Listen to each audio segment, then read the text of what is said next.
Hai expectación e unha boa acollida entre os coruñeses pola chegada de Volt, unha plataforma de mobilidade que combina taxis e vehículos de transporte con conductor á cidade herculina. Pola contra, os taxistas expresan o seu rexeitamento e mesmo falan de competencia desleal. Coches como este, de cor verde, comezarán a verse axiña polas rúas da Coruña. Son da plataforma de mobilidade Volt, que chega á cidade herculina para dar servizo aos máis de 250.000 cidadáns e preto de medio millón da súa área metropolitana. E que haya máis alternativas máis baratas está bastante bien.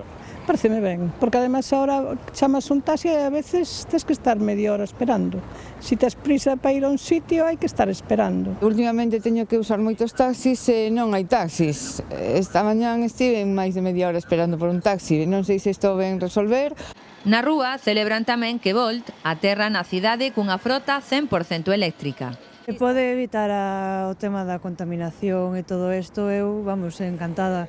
Pero mentres uns aplauden esta nova alternativa de mobilidade, outros amósanse cautelosos ante a polémica que xorde co sector do taxi.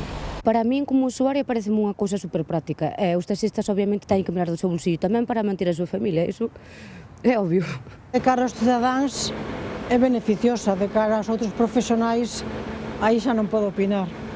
Y tendrían que ser todos igual, los taxistas también tendrían que poder hacer lo mismo que hacen nosotros.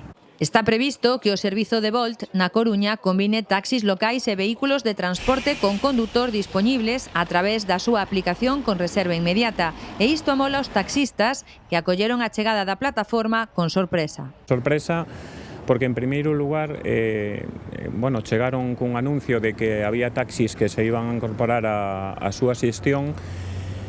Creemos que é inviable. Cando nos encontramos cun servicio paralelo no que non teñen ningunha limitación nin de precios, nin de recollida, poden recoller no Ayuntamiento de Oleiros para ir a Santiago e non teñen ningún impedimento. É unha competencia desleal.